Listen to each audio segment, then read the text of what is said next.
Primera plana. Braulio Moro. Bienvenidos a En Primera Plana, una emisión de Radio Francia Internacional en colaboración con France 24 en español, dedicada al análisis de la situación internacional, situación que hoy nos lleva a Cuba, donde se han producido el estallido social más importante en los últimos 30 años, que sorprendió al gobierno y también a la comunidad internacional, pues prueba que hay una crisis generalizada en la isla del Caribe. Cuba, una crisis final, una crisis total. Estamos en Primera Plana. Para hablar de lo que está sucediendo en la más grande de las islas del Caribe, tenemos con nosotros a nuestros invitados, Stefan Vitkovsky, investigador del Instituto de Altos Estudios para América Latina. Bienvenido, Stefan, un placer tenerlo con nosotros. Delia Arrantegui, periodista independiente, especialista en economía. Bienvenida, Delia. Gracias, Braulio. Y a distancia saludamos a Armando Valdés Zamora, catedrático de la Universidad París-Est Créteil. Bienvenido, Armando. Un placer estar aquí con ustedes hablando de Cuba. Que es un tema de actualidad, pero al cual a veces tenemos dificultad de acceder a los medios, ¿no? Y bueno, en este momento hay que aprovechar la coyuntura, aunque ya sea una coyuntura trágica para el pueblo cubano. Pues bienvenido una vez más, Armando. Aquí tendrás oportunidad, evidentemente, de expresar su punto de vista. Vamos a ver lo que dice la prensa internacional al respecto de esta situación crítica que se está viviendo en Cuba. Para ello, abrimos con el periódico oficial del Partido Comunista Cubano, Granma, que en su edición del 12 de julio, es decir, un día después de las protestas, tituló: "Nosotros no vamos a entregar la soberanía ni la independencia del pueblo ni la libertad de esta nación". Es decir, retomaba las declaraciones del presidente Díaz-Canel. En la vecina Miami, en Estados Unidos, donde vive una importante comunidad de origen cubano, el Nuevo Herald hacía referencia a las denuncias de desaparecidos en todas las provincias por causa de la represión. Y finalmente, el sitio digital Cubanet, opuesto al régimen, escribió: "Turistas, es hora de saber por qué protestamos en Cuba". Bien, Estefan, la gran mayoría de los analistas coinciden en que las protestas de Cuba son inéditas, no solo por su magnitud, tocaron más de 40 ciudades, sino por la fuerza que esto ha llevado, por la cantidad de gente que se movilizó. Pareciera que tomó por sorpresa al gobierno de Cuba.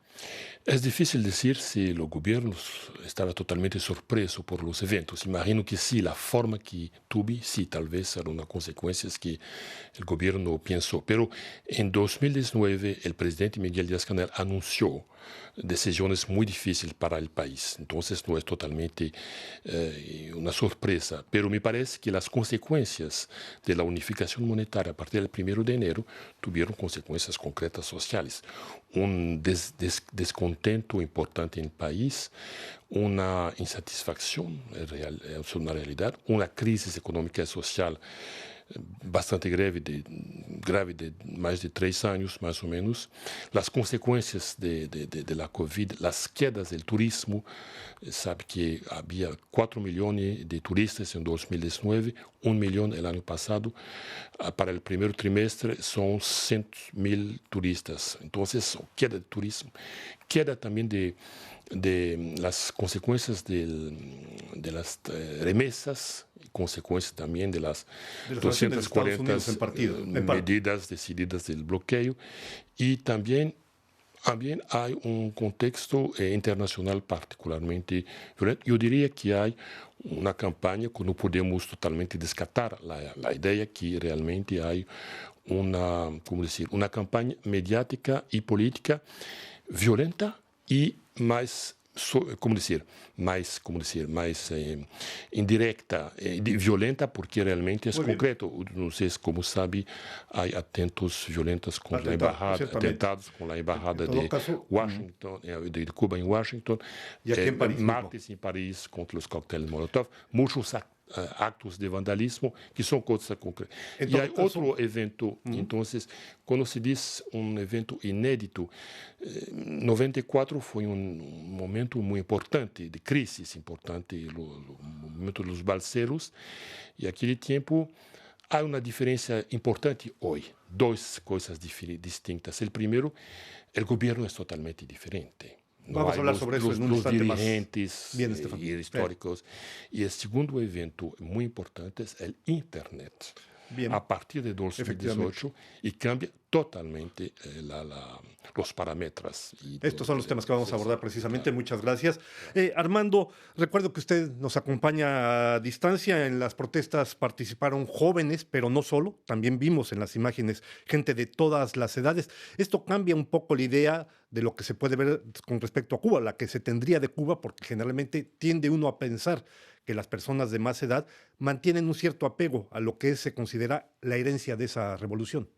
Estamos en presencia de algo que nadie se esperaba y porque son las clases populares. ¿Saben? ¿Qué pasa? Que esto no es un movimiento ni de izquierda, ni de derecha, ni de jóvenes, ni de viejos. Es un movimiento general. En realidad, las personas mayores en Cuba, como en todas partes, son conservadoras. En Cuba ser conservador quiere decir tener miedo al cambio, en este caso porque tienen una protección mínima que ha ido desapareciendo, que es poder comer unos kilos de arroz al mes, decir que la educación y la salud, en este caso la salud para ellos es gratis y estas cosas. Pero esto se ha ido perdiendo porque están viendo a sus hijos, están viendo a sus nietos cómo están creciendo y entonces una de las imágenes icónicas además de este movimiento es una señora mayor que después habló en Twitter con una caldera, como se hace en América Latina tradicionalmente. Yo creo que ahí está la clave de todo y es por ahí donde se tiene que comenzar.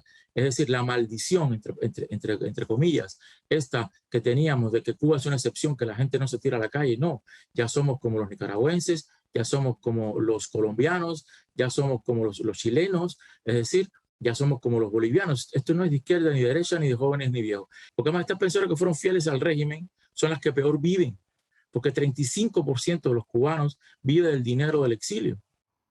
Delia, a propósito de lo que nos señala Armando, precisamente es un dato interesante. 35% de los cubanos vive del dinero del exilio, pero el problema es que las remesas se le han caído al gobierno de Cuba, entre otras cosas. Exactamente, y eso es lo que ha creado también un descontento generalizado, porque al decir que estas personas viven de estas remesas es literal, es para comprar productos alimenticios para el día al día. Al no contar con esta entrada, estamos hablando de una población que está viviendo prácticamente de nada, haciendo colas para comprar un kilo de arroz o para tener las raciones que han sido disminuidas por la crisis y por el problema que en Cuba en este momento tienen problemas de liquidez en dólares y no pueden comprar las importaciones, los productos importados de primera necesidad. Estamos hablando realmente de alimentos como el arroz, leche, carne, es decir, todos estos productos de primera necesidad, hay penuria en Cuba y por eso es que vemos la clase popular saliendo a las calles porque no es una cuestión. Por supuesto, está la cuestión de los jóvenes, la libertad, pero también hay una cuestión de necesidad básica de alimentación. Y las medidas que ha tomado el gobierno de Estados Unidos, previamente la administración Trump, son muy duras, pienso yo, porque afectan directamente a las personas de a pie, si osamos decir ese término, porque les quitan toda capacidad de mantenerse. Y eso lo podemos ver en las protestas. Son personas de clase obrera, de clase que van a protestar porque no tienen, desafortunadamente, qué comer. Un dato que es importante que ustedes tengan en cuenta, que es que en 2019, el año pasado, en 2020, el Producto Interno Bruto de Cuba cayó 11%. 11% se derrumbó el Producto Interno Bruto. Y como señalaba Estefan, el problema es que con el coronavirus, con la baja del turismo, los ingresos que estaba recibiendo la población se han caído, el margen de maniobra. Y además hay que agregar otra cosa, que es, por ejemplo, el problema de los cortes eléctricos, que también son los más prolongados desde la crisis de los años 90. Exactamente, y estamos hablando de un problema que no tiene visión a resolver. Entonces yo creo que es por eso también que estas protestas han tomado esa magnitud y con el cambio de la moneda, es decir, la eliminación de una de las monedas corrientes, la que tenía la misma paridad con el dólar, ha generado una inflación. El gobierno ha tratado de paliar esto con el alza de los salarios, pero no se logra y la inflación va a seguir aumentando. Entonces yo creo que es también la inestabilidad que se ha generado en la isla lo que provoca este tipo de protestas que no solamente se generan en La Habana, sino en muchas otras ciudades, pequeñas ciudades, en 40 de forma simultánea. Lo que provoca también el acceso a Internet es la simultaneidad. Algunas fuentes hablan incluso que no solo fueron 40, sino hasta 60 ciudades donde se habrían producido estas protestas el día 11 y el día 12 de julio, aunque de manera más reducida. Estefan, la crisis económica, lo vemos, está impactando de manera muy considerable a toda la isla, a la población de Cuba. ¿Qué tanto inciden las sanciones, las famosas 243 medidas que la administración Trump aplicó en su momento y que sigue el gobierno de Joe Biden? ¿Cómo influye esto en la isla hoy? Yo diría 3 medidas. Hay 242 medidas de Trump. Me parece 2 lo más importantes. El primero es de reducir el número de turistas americanos para visitar Cuba, porque era una fuente de ingresos para las cuentapropistas, que vivía mucho de este tipo de turistas. Esta es una queda muy importante. El segundo punto es evidente, de manera clara, es las remesas, que, como decía, las remesas de la diáspora cubanoamericana, que realmente no pudieron entrar en Cuba. El tercer punto es el activo de la ley extraterritorial, ley Helms-Burton. Es una manera de impedir a los inversionistas de explorar y de visitar Cuba esta fuente. El gobierno estaba esperando mucho de las inversiones extranjeras, que no puede más participar, los bancos extranjeros, las empresas no pueden participar al desarrollo económico del país. Entonces son consecuencias muy concretas para el pueblo cubano y para Cuba. Delia, muy brevemente, un mes antes del estallido social, el 10 de junio precisamente, el gobierno anunció que el Banco Central de Cuba iba a detener la recepción de divisas en dólares en líquido. ¿Qué efectos ha tenido esto para la población?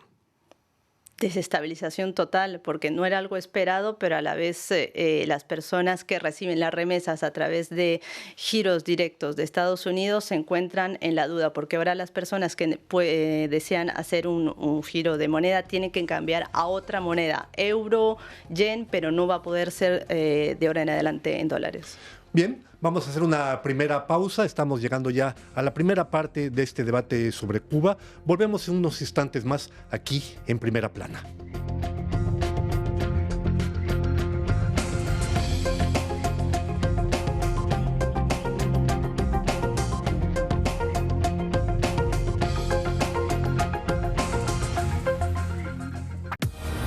Todas las semanas tenemos una cita para hablar de mujeres. En ellas hoy hablamos de nuestra diversidad, nuestros logros y nuestras luchas constantes. Aquí entrevistamos a las que generan el cambio en el mundo y les contamos sus historias. Ellas hoy en France 24 y France24.com. Estamos de regreso ya aquí en Primera Plana con nuestros invitados, Stefan Vitkovsky, investigador del Instituto de Altos Estudios para América Latina, de Delia Arrunategui, periodista independiente, especialista de economía, y también a distancia con Armando Valdés, catedrático de la Universidad de París-Est-Créteil. A todos ustedes, una vez más, gracias por acompañarnos. Stefan, tras el estallido del 11 de julio, el presidente Díaz-Canel calificó los hechos de simplemente disturbios. No habló de una explosión social, pero dijo algo que era muy importante. Dijo, ha dado la orden de combatir está dada. La orden de combatir está dada. Una frase que nunca se había escuchado, ni siquiera en las protestas de 1994. No, porque es un poco diferente, el contexto es diferente y me parece que Miguel Díaz-Canel pronunció esta frase de manera un poco, yo imagino, pero es una interpretación totalmente personal, que se recuerda de los eventos de 94, cuando los eventos de los balseros, en agosto de 94, en contexto el maleconazo, de como se le conoce. Exactamente, en periodo especial. Entonces Fidel vino personalmente para hablar con la gente que los protestaba manifestantes, realmente. Y pidió a la policía que no se quede cerca. Y habló con la gente, personalmente habló. Imagino que la manera de hacer, de participar al evento, de salir en las calles y pedir el apoyo del pueblo para defender la revolución, imagino que es un poco eco a la a lo que ha hecho Díaz-Canel ahora. Imagino que es un poco lo que estaba pensando y tal vez fue un poco sorpresa por la importancia de los blogs de Internet en 2018, porque fue una decisión personal de Miguel Díaz-Canel de abrir totalmente el Internet. Y yo pienso que tal vez no pensó a todas las consecuencias políticas, y porque, como sabe, hay dos agencias muy activas, muy ligadas con la CIA, USAID en NED, que es la Fundación para la Democracia, financia de manera consecuente, ¿no?, las redes sociales, los blogs, los internet, los movimientos, algunos raperos, artistas, y fue bastante bien organizado desde más de 2 años. Y me parece que el gobierno, el presidente Miguel Díaz-Canel, tal vez no estimó totalmente las consecuencias, las eficiencias de este tipo de situación. Yo pienso. Vamos a ver lo que nos dice Armando. La represión, según la oposición, dejó cientos de detenidos y desaparecidos, cosa que el gobierno niega. El presidente Joe Biden impuso sanciones y dijo que es solo el comienzo. ¿Qué más puede hacer el presidente Biden con respecto al gobierno de Cuba, sabiendo la cantidad de sanciones que ya tiene sobre él? Ahí hay un fenómeno muy interesante, que es este juego de ping-pong, este juego de voleibol entre Cuba, el gobierno cubano, el gobierno cubano, y que no es lo mismo, y los Estados Unidos y el embargo y todo esto. Lo que pasa es que Biden declara esto al principio, es decir, al principio declara esto, después se echa para atrás y dice que va a utilizar algunas medidas como aumentar las remesas, como aumentar el personal en la embajada. ¿Quién es Biden? Bueno, Biden era el vicepresidente de Obama. Él declaró al principio que no iba a seguir la política de Obama, que no funcionó, porque el régimen cubano se fortaleció. Yo recuerdo además que Obama, el último día de su mandato, que por casualidad yo estaba en Miami, donde vive una gran parte de mi familia, derogó la ley que nos daba la residencia de manera automática en Estados Unidos. Las medidas van a ser medidas que corresponden a su línea política, a la influencia que tienen los diputados, los representantes del Congreso demócratas sobre él, que son medidas así, tratar de mandar más ayuda en este sentido. Pero no hay para nada este fantasma con el cual construyó su fortaleza, sobre todo hacia el exterior, el régimen cubano, de que somos las pequeñas víctimas del imperio, cuando el imperio al imperio le está comprando 250, 300 millones de dólares al año en comida. Pero bueno, las medidas yo no creo que van a ser cosméticas. Esto no se arregla. El problema de Cuba no es económico, el problema de Cuba es político. Delia, ¿coincide con esta apreciación de Armando que el problema de Cuba es político y no económico? Es complicado separar lo político de lo económico. Yo creo que son dos factores que van de la mano, porque la economía tiene que tener una correlación con la política y no se puede separar, decir que una cosa es político y otro económico cuando es una parte de un conjunto. Claramente, a mi entender, hay un problema económico grave en Cuba, del sistema económico que no está funcionando de forma correcta, ya que hay una dependencia muy fuerte a las importaciones, hay una dependencia a las remesas, es decir, el dinero que recibe de los cubanos de la diáspora de otros países. Hay un problema de liquidez, ya que hay una dolarización en la isla, es decir, y al mismo tiempo hay un problema de liquidez, ya que no hay mucho, no se puede, yo no estoy de acuerdo con separar las cosas de la política con la economía. Yo creo que tiene que haber una evolución en la economía, en el proyecto económico que vaya en correlación a la política para que siga habiendo una coherencia en el discurso político, pero de la misma forma que la economía cambie, ya que en este momento es inviable que continúe como está ahora. La coherencia, punto importante. Estefan, la población de Cuba vive desde hace más de 50 años en una especie de sándwich. Por un lado, muchos errores del gobierno. Por otro lado, las sanciones de Estados Unidos. Quiero evocar una frase de Fidel Castro. durante uno de sus últimos discursos en la Universidad de La Habana, que me parece que vale la pena citar. Dijo él en aquel entonces, en 2006, esta revolución puede destruirse a sí misma y sería nuestro error. Pareciera que no hay espacio para el manejo de las diferencias en Cuba. Pareciera que hoy puede destruirse desde el interior esta situación, esta revolución, o lo que queda de ella.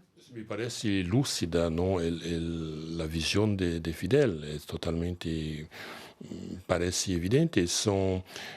Me parece que los dirigentes cubanos son muy conscientes inclusive de los errores. Y los ministros reconocen sus errores y hay muchos errores, tal vez económicos, de gestión, de cotidiana tal vez. Y, por ejemplo, una burocracia evidente, hay el peso de las empresas públicas que no son eficientes, errores también, me parece, en relación con... Es un tema más complicado con la sociedad civil que está se emancipando de más de 10 años. Hay realmente una situación un poco inédita, pero pienso que el gobierno cubano está un poco preparando.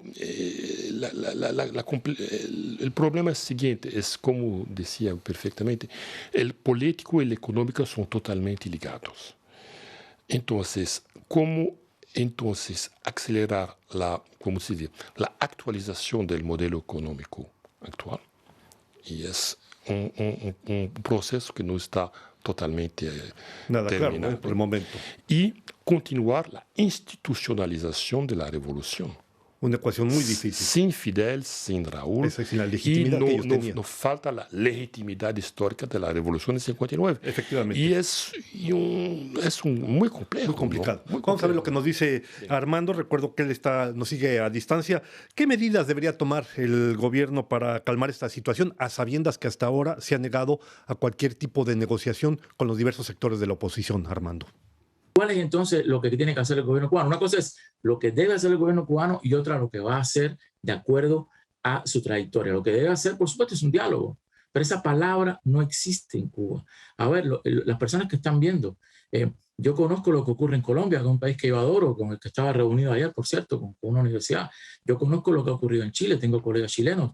Yo conozco lo que ha ocurrido en América Latina. Bueno, pero está ocurriendo en países donde hay oposición, los problemas de la democracia latinoamericana las conocemos, pero en el caso de los cubanos, ustedes se dan cuenta que está prohibido tratar de exponer una opinión contraria. Entonces eso tiene que pasar con un diálogo con la oposición interna, para que no sigan diciendo que es la mafia de Miami, y con que existe esa oposición, y con los representantes de esos que están saliendo a la calle, con un reconocimiento de esa disparidad de opinión, y con una preparación de una transición pacífica. Esto está muy bonito, esto es lo que quiere todo el mundo, esto es lo que sabemos por razones lógicas los que vivimos en democracia que hay que hacer, pero ese no es el discurso del régimen cubano por una sola razón. Si eso ocurre, el Partido Comunista Cubano tiene menos de 15% en una elección popular. Entonces eso no va a ocurrir y eso es lo lamentable. Y lo que hay que evitar aquí es una tragedia que se está reproduciendo en los últimos días con un poco menos de difusión, por cierto, que es ese enfrentamiento hacia el interior. Y eso es una explosión que tiene que mediar la comunidad internacional. Esa transición, ese diálogo, hay que hacerlo la comunidad internacional como mediación. Como se dice en francés, yo peso mis palabras, yo no hablo de intervención. Mediación.